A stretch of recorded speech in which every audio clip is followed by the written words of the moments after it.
am Orlando Jones, and I just want you to know that the Moana Nui Podcast will be starting soon. Stay tuned, yo. I'm Veronica Taylor, and from myself and Ash Ketchum, I just want to say, Moana Nui, I choose you!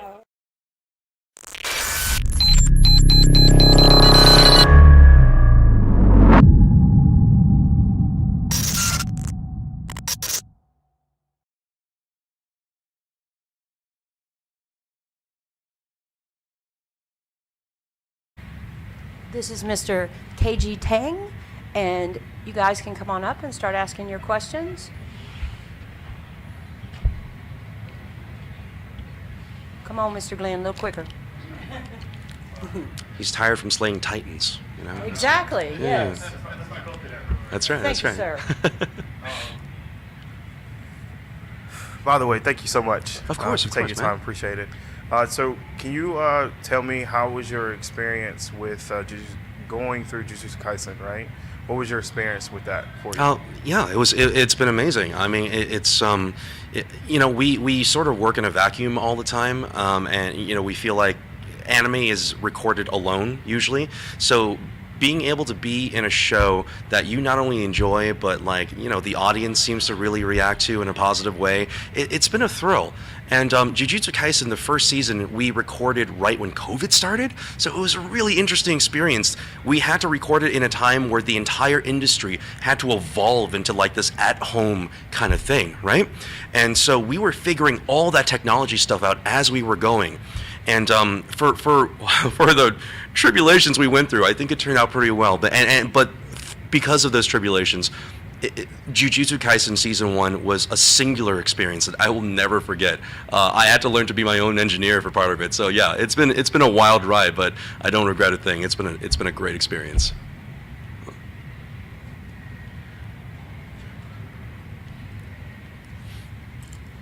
So I also saw that you did Amidamaru in the Shaman King remake. Yeah. Did you have to watch the original to prepare for that role? How did you prepare for the remake as opposed to all the other roles that you have done?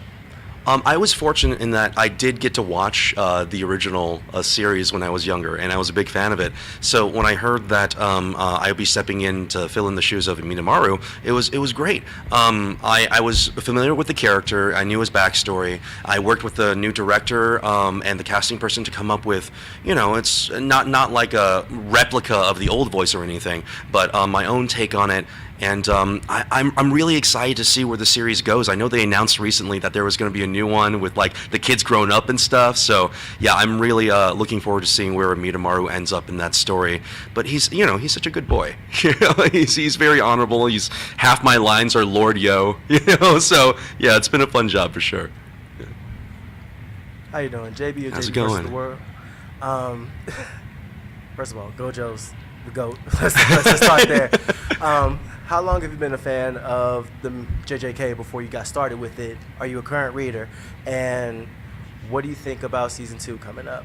Okay, so when I auditioned for Jujutsu Kaisen, my wife gets mad at me for telling this story all the time, but I actually didn't know anything about Jujutsu Kaisen, and when I auditioned for Gojo, I didn't know who he was, and it was my 4th audition that day. I had done a big fighting game right before, so I was exhausted, right? I was this close to skipping the audition, this close. I was yeah. I was literally my hand was on the X. I'm okay, fine, I'll do one more, and then after we recorded the first episode, I looked into it. I was oh, people really enjoy this show, right? And now I am a huge fan. I am concurrent with the story. I'm deep in. There's no extracting me. I'm all in it. And for season 2, I'm so excited for it, but I'm worried because anime only folks, they've been seeing these really happy previews, right? Right? These super slice of life, beach trip, happy-go-lucky vibes, right? And I'm what are they doing? Therapy session needed all around. Right, exactly. I feel we're being gaslit, just like Junpei, the Junpei thing in the first season. Oh my god. Yeah. It's gonna be great. I just think they're setting us up with very interesting expectations. You know what I mean? Yes, sir. Without getting into spoiler territory. All right, thank you. Thank you. Acting in such a competitive field, what helps you stay motivated? I love it. I fell in love with it. When I was a little kid, I took a theater class in high school, and like, you know, like a few weeks into it, I was like, this is what I want to do. This is so much fun. I feel like acting is a skill that you can increase over the course of your life, but you'll never reach mastery, you know, and I think that's so great.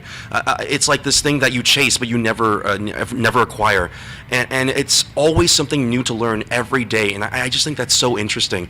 And to be able to see other actors and to see their skill sets and to sort of like be inspired or borrow or just like trade stuff back and forth, it's endlessly interesting to me. So whenever I get a chance to act, I put my all in it, and you know, you do it for long enough and you do it well enough for long enough, you know, people will start calling you back for stuff.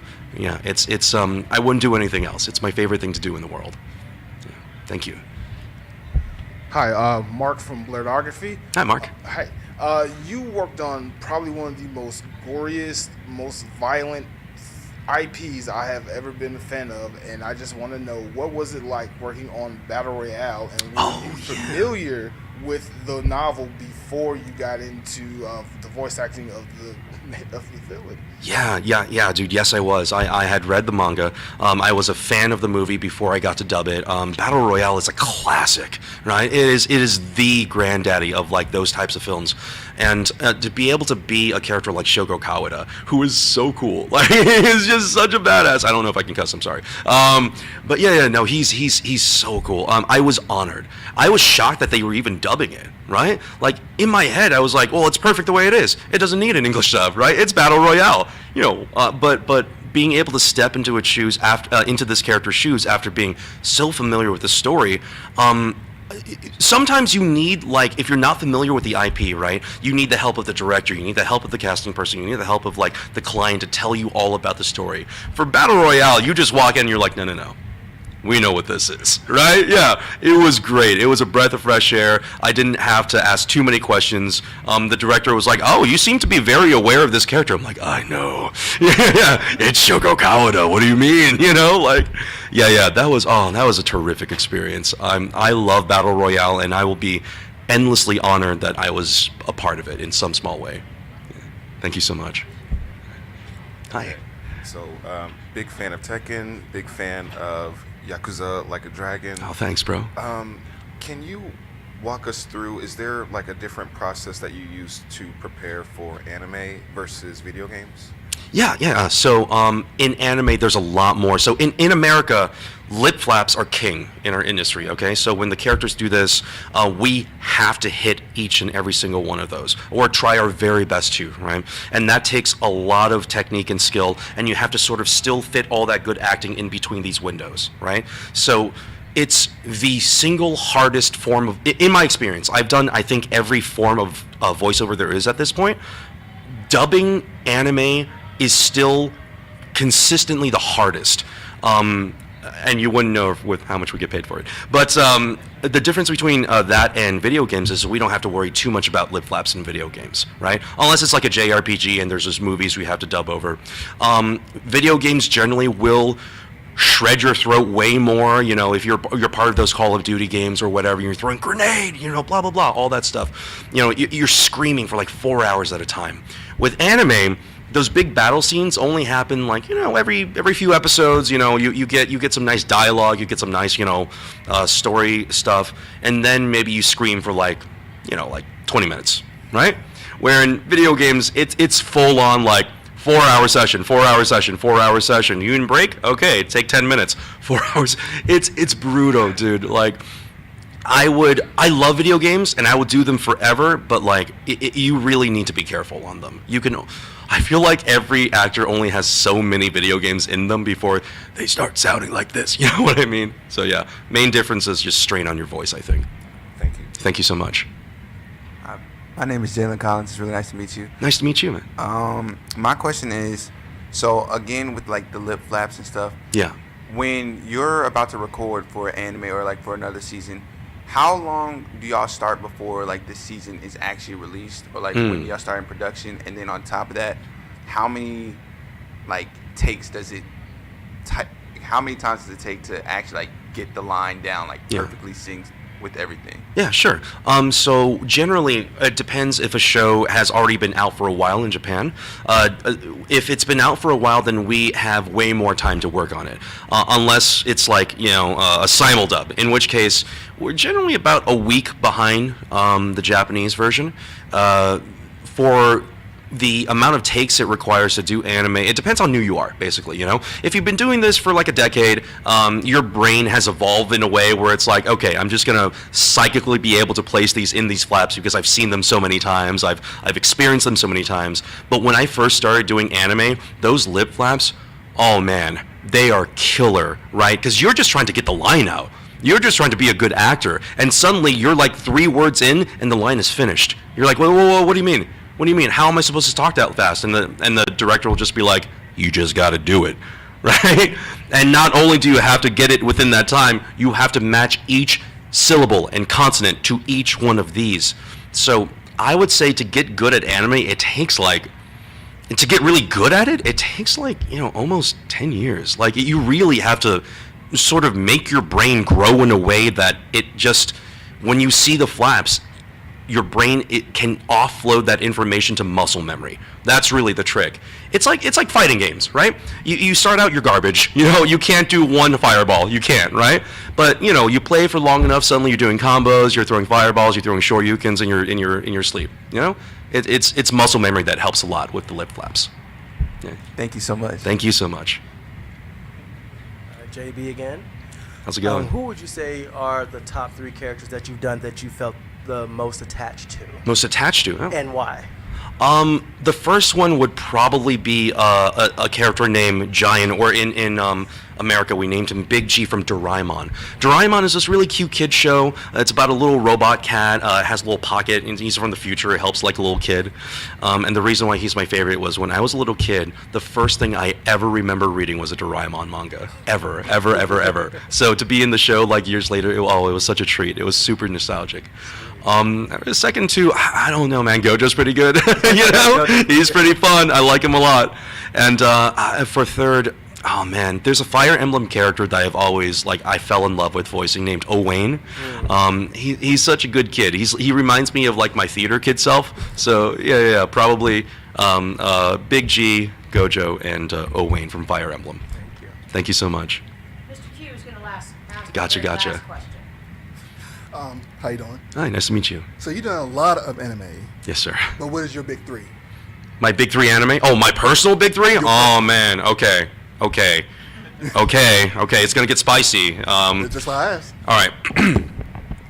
Number one is going to be a show called Slayers. All right. Back in the day, it was like this kind of fantasy adventure comedy. Slayers Next, Slayers Try. I really love Slayers Next. To me, it's such a perfect show. It didn't take itself that seriously, but seriously enough for you to really enjoy the story. I thought the voice acting was excellent for the time, And after Slayers, I'm a big foodie. I love Food Wars. Yes. I love Food Wars so much. It's such a good show. I know there's a lot of fan service and all that stuff, but if you can get past it, like the animation on the food is so stellar. It's incredible. And the third one, so this is the spicy one. I love a show called Keijo. I think it's the greatest shonen show in the history of anime. Okay, I'm not going to go too far in depth with it because of the subject matter, but yeah, it's a sports show, sort of, right? But the amount of hype and the amounts and the animation and the oh God, what is the word I'm looking for? The energy and passion of the characters that go into it, you forget about the fan service aspect right away, and you're just watching these people compete in something they love, and the way they animate it, and the references and the love letters to other anime. Like they had a Fate Stay Night reference in it. The Gate of Babylon. It's in it. You know what I mean? It's so for anime fans and anyone who just love battle shonen, Keijo is number one. Forget Jujutsu Kaisen, all right? Don't let my bosses hear that, don't let. But, forget Jujutsu Kaisen. Keijo Keijo is where it's at. Thank you so much. Thank you so much.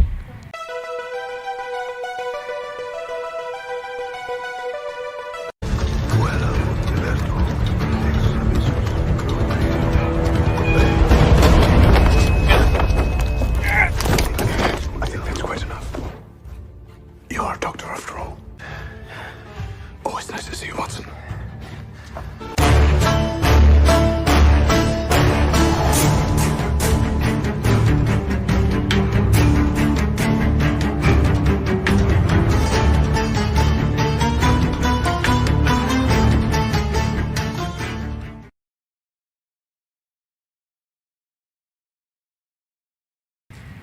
All right, guys, this is Mr. Adam McArthur, who is in a wonderful Disney show called Star versus the Forces of Evil. He has also been in all kinds of cool stuff, including Star Wars: The Clone Wars, which I like. All right, come on with questions. Thank you, sweetheart.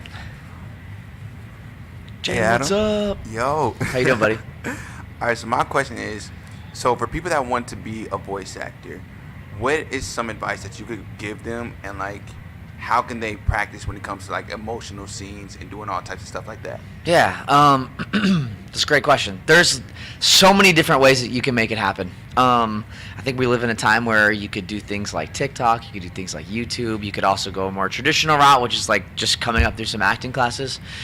I think for people who are trying to get into the industry, the thing that they see is stuff like this. They'll see actors at like conventions. They're like, I want to do that. But they forget that it all starts with acting.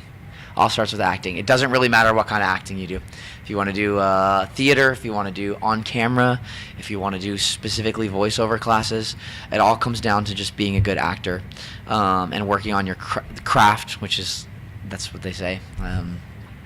It's always a little cheesy to me. It's like, but yeah, working on your craft, like practicing, learning how to do that.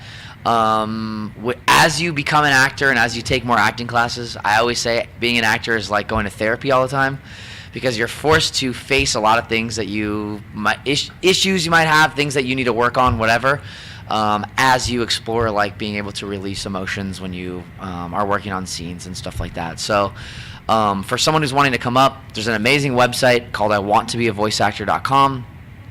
D. Bradley Baker, who is a legend in the VO industry, created that website.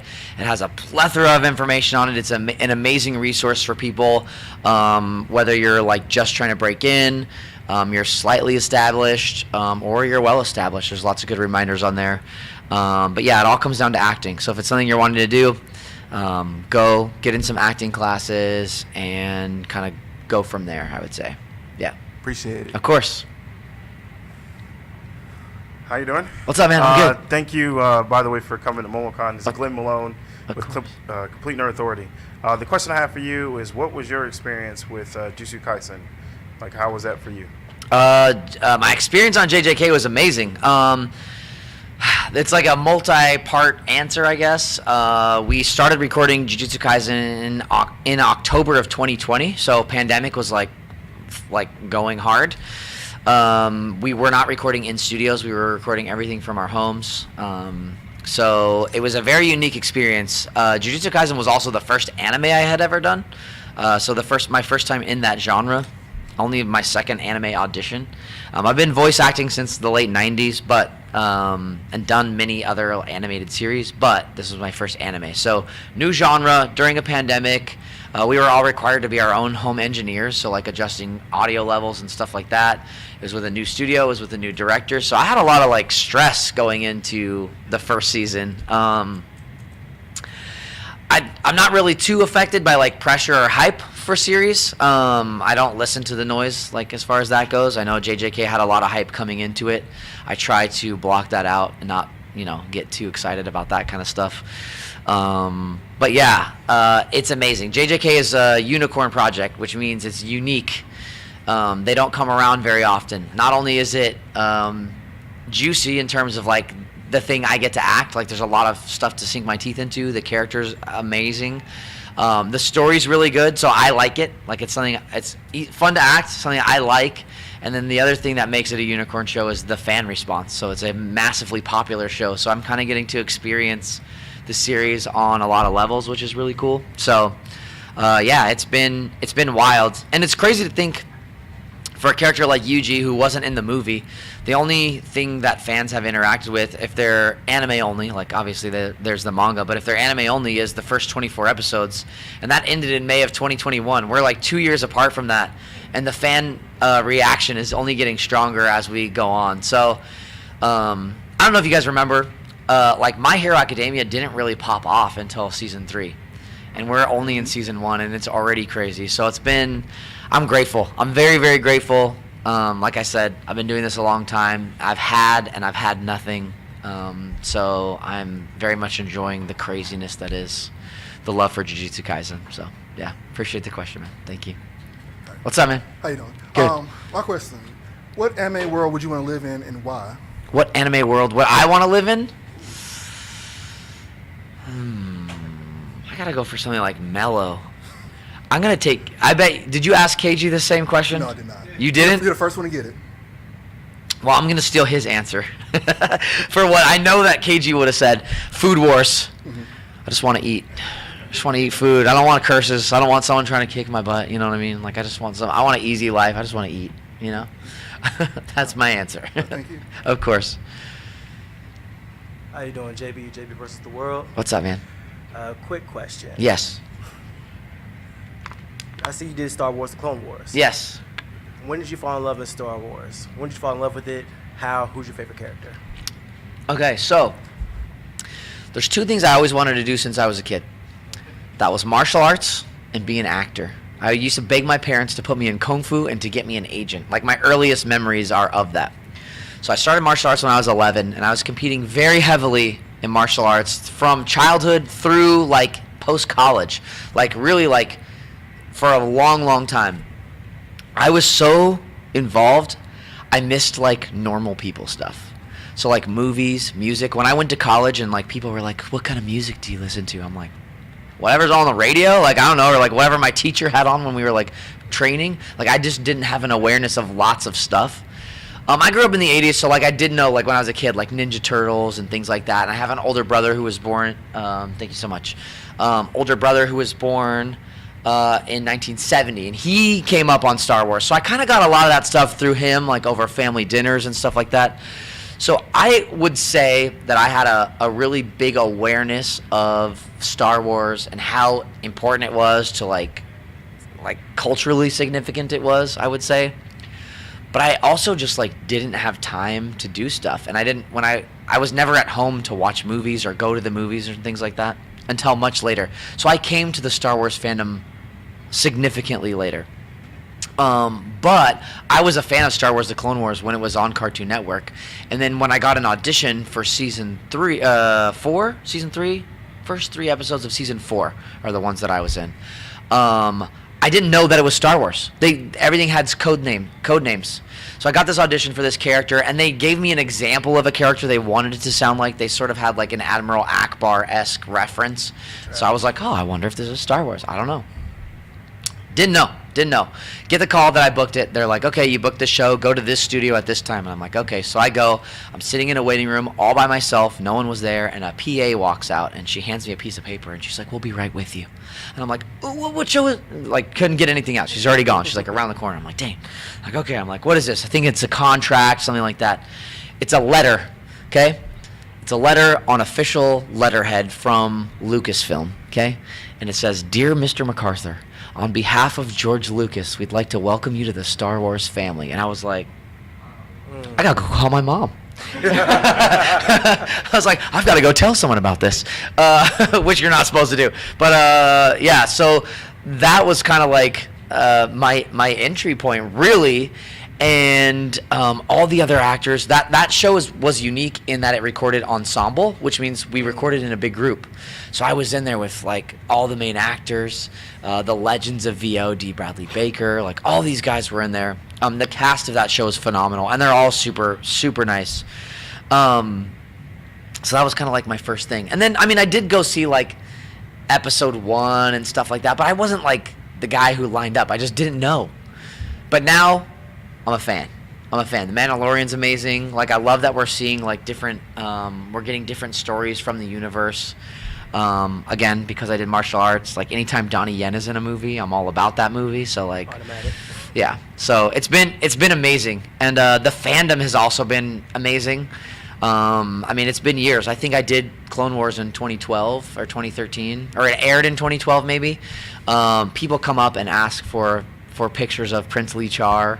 I heard we just saw him. I'm not caught up on this season of Mandalorian yet, but I heard we just saw him like briefly in like a cold open for one of the episodes. We saw Lee Char, I think, Prince of the Mon Cala. So yeah, it's been amazing. It's really cool to be a part of. I hope one day I get up to Skywalker Ranch. I get to like tour that place or something like that. It'd be super cool.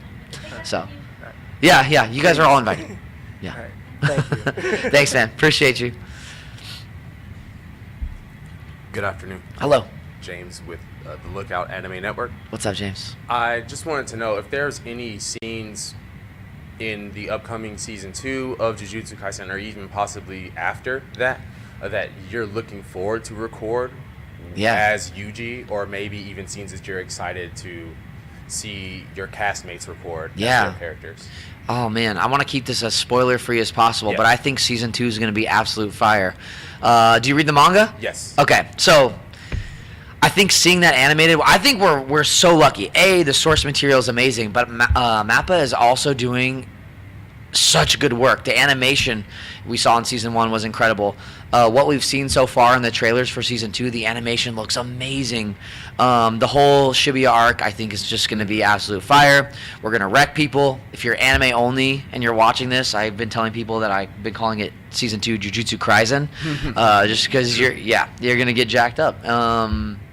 It's going to be amazing. So I would say Shibuya, like all of Shibuya, for both reasons, for things that I'll get to do as an actor, that I'll get to see finally animated, and that I'm excited to see from my castmates. Yeah. I think it's going to be pretty amazing. So yeah, I'm excited to see it. looking forward to it. We don't have to wait that much longer. Yeah. I saw a tweet yesterday. It was like 40 days till season 2. I'm like, let's go. July's right around the corner. Huh? July's right around the corner. Yep. Take care. Thanks, man. Appreciate it. Hey, how you doing? What's up? So a few years ago, I got snowed in at an airport, and I ended up watching 8 episodes of Star versus the Forces of Evil, a show I'd never heard of before. Amazing. Trapped in the airport hotel. Okay. I actually really enjoyed it. I'm not somebody who watches shows like that typically, but I noticed that you guys had this like amazing chemistry between you and the lead actress whose name is escaping me. Eden Shear. Yeah. Did you guys like do that together in the same room, or what? So we didn't. We actually recorded most of the episodes of Star. We did 4 seasons. Each season was, it was like 52 episodes, but like they showed the episodes were 11 minutes, so it was like 2 episodes, so it was 26, like airings. Our first 2 episodes we recorded together, and the finale we recorded together. But every other episode, all other 200 whatever it is episodes, we did separately. But from the first time we met, it was just, I think that is why we both got cast, is when we recorded the pilot as our like final audition to be those people. And I'm pretty sure Eden was already going to be Star, and they were just making sure that I was going to be Marco, because she's really famous and I'm just a guy. We had so much fun in the booth. And what was really cool was Eden is known for playing Sue Heck on The Middle, which was a wildly popular sitcom on ABC at the time. And I came in and I was like, have you done this before? Like, have you been on anything? And she's like, this is my first voiceover thing. And she was actually like a little bit nervous, and she kind of expressed that to me. And when I heard that, I was like, you know what? I'm not going to worry about how good I'm doing. I said, my job is to make her look as good as possible, to make sure that she feels comfortable and that we just like have a good time, and that nerves aren't the reason that get in our way. And we had so much fun. We just had so much fun recording that initial, like the first episode was the pilot, so it ended up airing, and we recorded that together. So yeah, I think a lot of that is a testament to the casting directors at Disney TVA, TV Animation. They're all really sweet people. They're amazing. They're really talented and good at their jobs, and it's their job to pair people together that they know are going to fit well together. The rest of the episodes of the show had amazing guest stars and things like that, and I do think that like everything really just like was operating on like a really high level as far as like chemistry goes. So I'm glad that you picked up on that. It bleeds through, man. It's yeah, good. I appreciate that, dude. Thank you so much. How you doing? What's up? Darian from the Lookout Network as well. Nice to meet you. So I see that you recorded Chifuyu from Tokyo Revengers. Tokyo Revengers, yes. What are your thoughts on the series, and what was the experience like recording for that? Oh, man. So the same studio that does Jujutsu Kaisen does Tokyo Revengers, Studiopolis in Los Angeles. And they handed me a gift with a bow wrapped on it that was the role of Chifuyu. I didn't have to audition anything. They just called me up and said, we have this good boy, and we need a good boy voice. I voice good boys. Marco Itadori, Chifuyu. They're all really, really good, solid, like loyal friends. I'm really lucky that I get kind of typecast as that. But it was amazing. Tokyo Revengers was one of those ones, I wasn't watching it when I got offered the role, so I was like, oh, I got to get caught up. And also, I'm 100% honest to a fault, so don't be shocked when I say this. I started watching Tokyo Revengers, and I was like, why do people like this show? I do not understand why people like this. And then, like, somewhere around, like, episode 8 or 9, I was like, I need to know what happens next. And then it just got worse from there, and I was like, okay, I'm hooked. I don't know how this happened. I don't know where it came from. This guy still won't stop crying, but I need to know what happens next. I really care about everybody. I think Mikey is such a cool character. And I'm like in. Like, I love Tokyo Revengers. I think it's a really fun show. I get why the fandom is so strong, and why people love that show.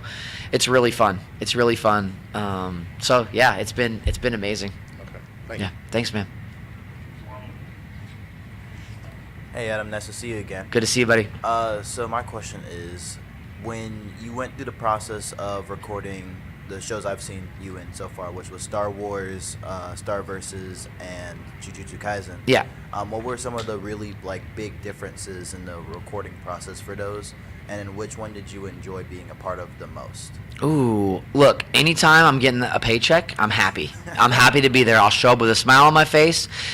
When I'm in that booth, it's my favorite role I've ever done. Do you know what I'm saying? And I learned that from Rob Paulson, who's been working a very long time, and I would like to also do the same thing.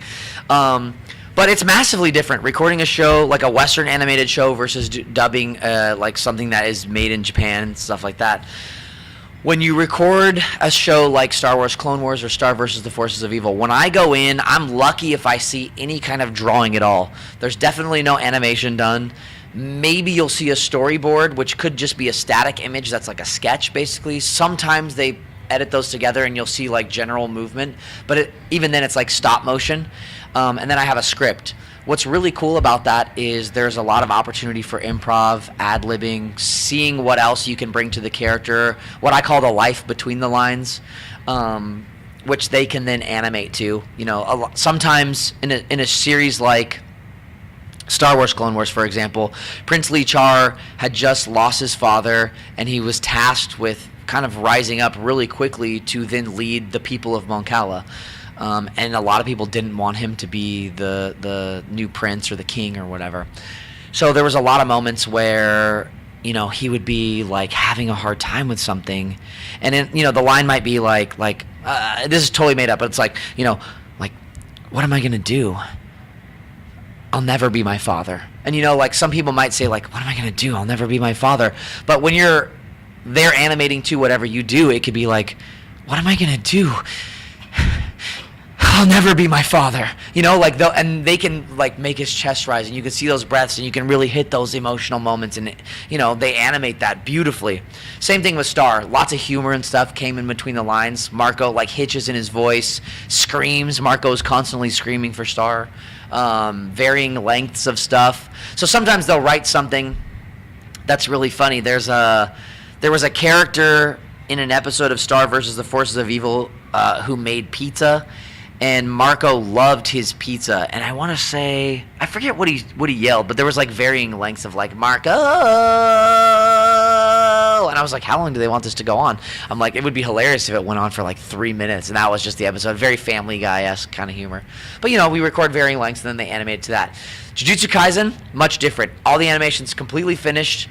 It's like acting in a box. You have a start and an end, so you have to do all your acting within that. And there's very little moments, unless the character's back is to the camera and you don't see them, that you get to add something or like kind of breathe life into it. So I call it acting within a box. it all goes back to acting. Like I said about the voice acting, when we were talking about that, it all goes back to acting.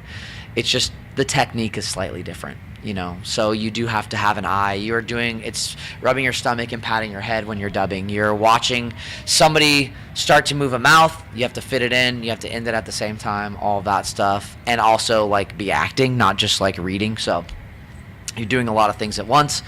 I liken it to like vocal gymnastics, but it's super fun. It's just another like technique. Yeah. So it's either way, you're having fun for different reasons. So great. Yeah. Thank you. Of course, dude. Okay. Take your time. All right, so you have talked about you doing kung fu. Yeah. You have been featuring a couple of documentaries. Yes. Yeah. Can you hear about that? Oh man, those were wild. I have some wild stories. Basically there was a Chinese-owned production company in Northern California that wanted to take non-Chinese as hosts to China to basically see how what they have learned about China here held up in China, with the purpose being spreading Chinese culture to the West. So as a Chinese martial artist, as a non-Chinese Chinese martial artist, I got to go and host 2 documentaries about Kung Fu.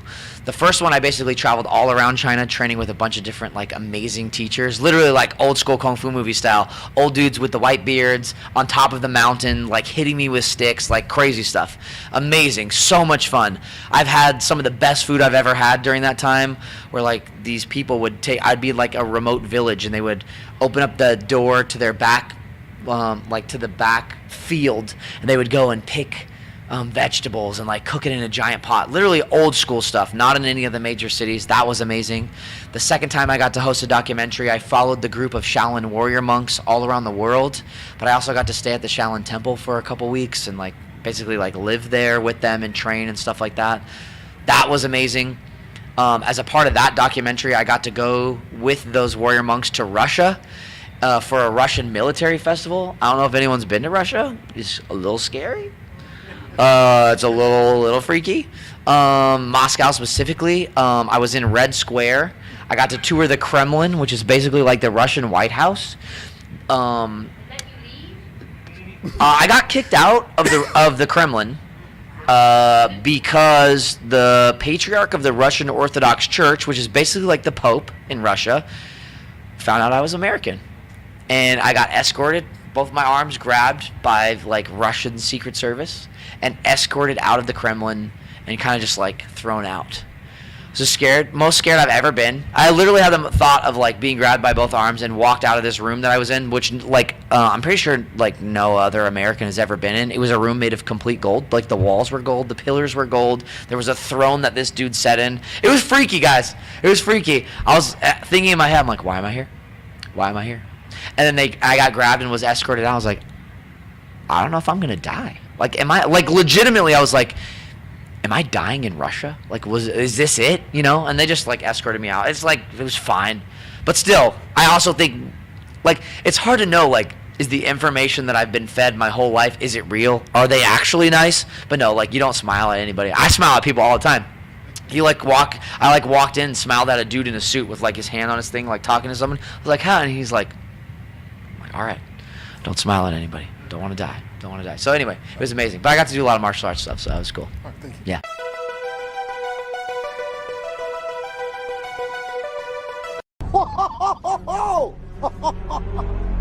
Who is this? I don't know. He's glorious.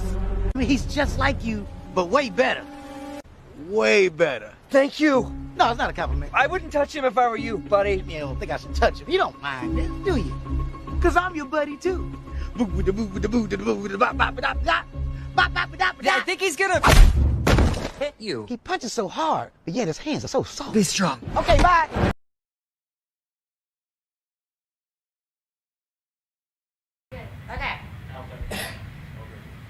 Okay. Now we have a very, very beautiful cosplayer, Shockolate Energy. Let's start this over. It's gotten to that point in the day, Rebecca. I mess up people's names the longer the day goes on. You're okay. All right, Shockolate Energy. Have at it, y'all. Shockolate Energy, but it's okay. I know, right? She's getting you a good name. So, Glenn Malone, Complete Nerd Authority. Thank you for coming in, by the way. And of course, you look no absolutely amazing, by the way. So, what got you? How'd you get started with what you're doing right now? In the cosplay community? Yeah, that actually works too. Okay, yeah, no problem. Actually, to be honest with you, how I got started in the cosplay community, I've always loved Japanese animation when we were like cartoons and stuff. I also used to watch Saint Seiya with my dad, as well as Sailor Moon when we thought it was a cartoon and stuff. Then I actually found out it was anime. I started like an anime at like a young age.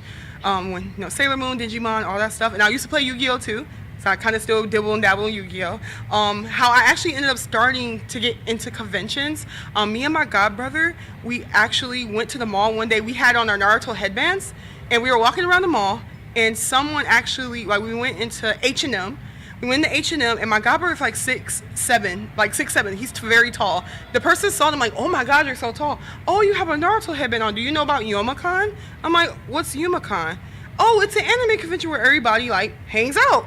Okay, cool. So we all our friends had a meeting about how to do this MomoCon stuff. And when we went in 2008, it was like you were in a different world, and it was awesome. And I'm like, I feel like I want to start cosplaying. So I started cosplaying in 2009 as Tsunade, and since then, that's how long. So it's been about 13, 14 years. Hi, how are you today? I'm doing good. I'm Thank okay. you so much for coming. What's one of your happiest, funniest memories from cosplaying? I would say the most happiest moments in cosplaying is when I get to help my friends achieve their dreams too. That is very self-fulfilling, because I always wanted more of my friends in the cosplay community, and it just, from where we started at from now, it just feels so awesome to have all your friends go with you to conventions, and we all go and we all have fun, and it's just it's like going to a cookout and all the food tastes awesome and you don't want it to end. Thank you. You're welcome, sweetie. Hi, how are you? Hi, JB of JB versus the World. This is my first time doing stepping out in cosplay. Well, you're doing awesome. I'm proud of you. Thank you. What advice would you give somebody that's starting out or is shy about it, stepping into cosplay, or just their general misconceptions about what it's like? Okay, so you have your costume on, right? Mm-hmm. That was 75% of it. So the second part is confidence in yourself. I know it's a lot of situations where there are cosplayers that are nervous, that are like, hey, I don't know if I can do this, only because how our social media is. They think they need very expensive equipment to cosplay. They need all these things to cosplay. You don't need that. You literally need to put this costume on, feel super special, awesome, and that's half the battle. I really feel social media is kind of in turn cosplay in a lot of weird ways, but I feel like at the end of the day, if you want to cosplay, you should cosplay. You should try it out, because I feel like the more people that just try it out once or twice, it will literally start okay, I see this cosplay, I'm gonna wear it. Oh, it feels nice. Let me do another one and another one. And next thing you know, you did 10 cosplays already. So usually when I'm telling people be confident in yourself, be your best you, and you got this. I'm always my friends and just anyone that I walk up to, a personal cheerleader, I want everyone to succeed, no matter if we're doing this in judging wises or in cosplay guest wise, or just anyone can cosplay, no matter what, as long as you're not blackfacing. Thank you. You're welcome, sweetie. Hi, how are you? How are you? I'm okay. I'm Eric Lynn with Fox 5 Atlanta. Oh, nice. And my first question for you is, what's your impression of the event this weekend, and how's it been going? Oh my God. I know this is about to sound really stupid, but this has literally been a dream come true. Oh crap, I'm about to start crying. Okay, sorry. Crap. So normally I don't make people cry at events like this. Okay. Okay, well, I'm going to tell you why. I've always wanted to meet Yaya Han. Yaya Han has been a very big inspiration on my life. And for her to walk past my booth and say, I know exactly who you are? I'm sorry. Thanks. I haven't been trying not to cry. It's really good. I'm trying not to. Sorry. So for y'all to like walk up to my booth and know exactly who I am, that is like, oh my God, like, jeez. Yesterday I was in Athena from Saint Seiya, and Saint Seiya means a lot to me because of my dad. So also to like cosplay with Monty, which is Never Ending Dreams, because he was also in Seiya yesterday. To take pictures with him, we've been friends for such a long time, and it just like really makes it feel great because I feel like my dad was like looking down on me seeing it. Sorry, I didn't mean to cry again. So it really does mean a lot, and just like everyone's like so sweet and so kind, and it makes it feel like home. And I now want to come every year. Well, let me ask you about this. When you feel the energy and love of the people are at this convention, how does that make you feel? It like amps me up. It's the embodiment of my name. I know it's like real weird, but it's like electrifying, and it's like it makes you feel safe and it makes you feel welcome. Like MomoCon has literally made me feel like I mattered, and that is like the best feeling in the whole wide world. And I've always felt that way, but not to this greatest intent. And it's just like, it makes me feel like I'm actually like somebody, like more than I actually, like, cause you know how we sometimes downplay ourselves, but like this weekend, I will always remember it. I've taken so many pictures with everybody. People have said, oh my God, I can't believe you're even here. And I always tell like people, it's a lot of my friends, because I'm like, I used to go to Anime Week in Atlanta too. So when they found out I was coming, they were like, I got to buy my tickets to see you. And oh my God, I'm so happy. Like it's someone, they said I really deserve it. And it makes me really feel like I do deserve it. And it really makes me feel happy. Perfect. I didn't mean to make you cry, so I'm sorry. No, it's okay. When all this happened yesterday, I was crying too. So it happens. It's okay. Hi, sweetie. How are you? Hi, I'm doing great. I'm okay. What's up? Okay. So I saw your Sailor Moon costume play. You look amazing. Sailor Moon is my favorite anime. Don't at me. Who is your favorite Sailor Scout and why? Okay, it's two of them. Neo Queen Serenity, because that was like the costume I always wanted to do, because she stands for all justice. She is a queen, and I feel like when I put on that costume, I embody that. And it makes me feel self-confidence, like I can rule, not in like a crazy way, but rule as in I can help people like actually feel confident in themselves. So usually when I put on that cosplay, I literally feel like I can help anybody, and that is like the greatest feeling in the whole wide world. And the second scout, even though they're kind of like tied, is Sailor Pluto. And the reason why it's Sailor Pluto, and I have cosplay Sailor Pluto too, I feel like as a protector for my friends. I am a cos mom, technically.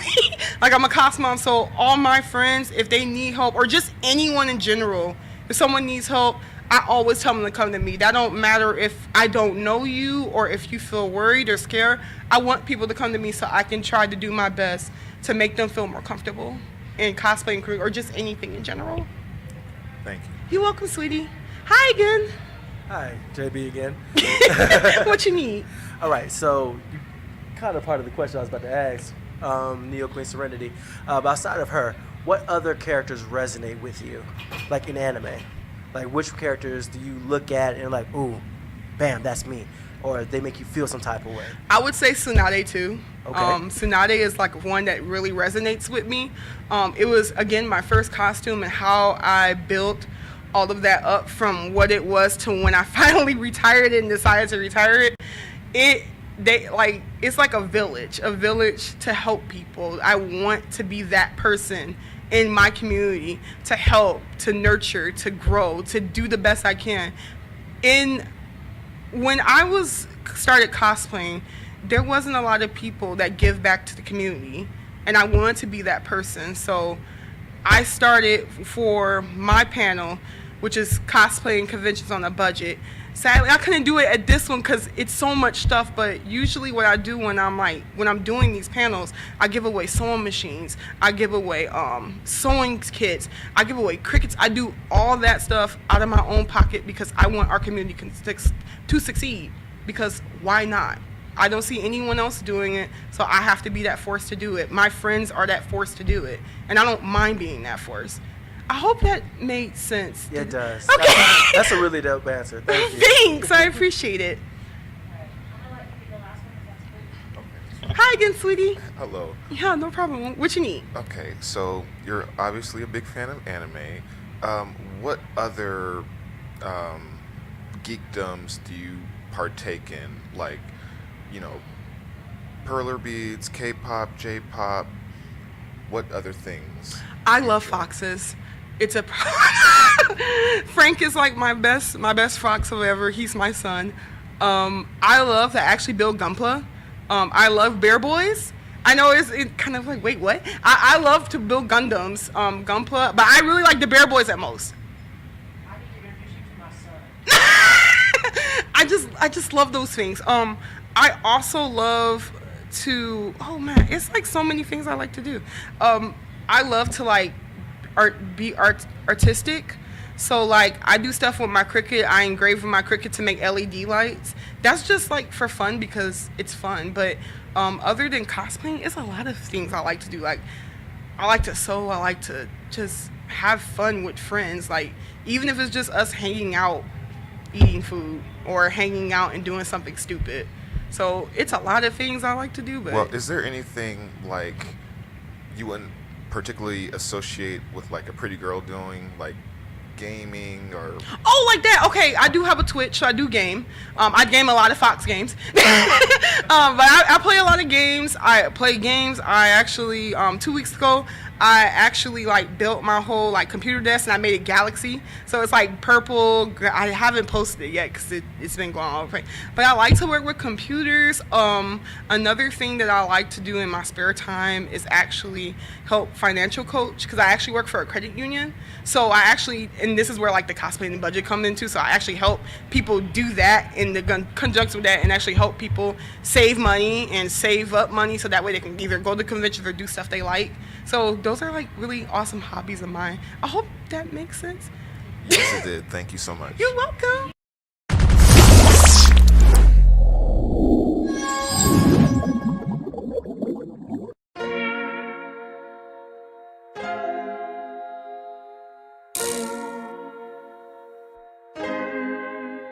So many stories left to tell, even if we have to ourselves. Can't keep history on the shelf. If we won't tell it, we will. If this the land of the free, it was a freedom then, when they annexed Hawaii and called it Cedar Lands, without any type of payment and no signing off. Called themselves a republic in 1894. 1.2 million acres overtaken from the native Hawaiians. When they resisted, the West retaliated in violence and erasure. The Hawaiian language is banned as part of colonialism's plan to expand, yeah. Stuck between a rock and a hard place. Multiple bombings of Kaho'olawe as a part of their ongoing war with Asia. Used it as a place for target practice. No consent or compensation. Colonizers call for annexation. No work out for all the locals. School will never let you know. So many stories left to tell, even if we have to ourselves. Can't keep history on the shelf. If we won't tell it, we will. Too many stories left to tell, even if we have to ourselves. Can't keep history on the shelf. If we won't tell it, we will. We will. So if we put Hawaii into perspective, well, Black and Asian history is interconnected. Considering the fight with the Pacific, then of course, versus Asia, they was treated as a middleman for war, but didn't let the Western colorism run its course, cause dark skin was a sign of dignity to core. The land was taken in the name of capitalism, when prior to it was an actual kingdom. Clap back at the system. Stuck between a rock and a hard place. Multiple bombings of Kaho'olawe as a part of their ongoing war with Asia. Used it as a place for target practice. No consent or compensation. Colonizers call for annexation.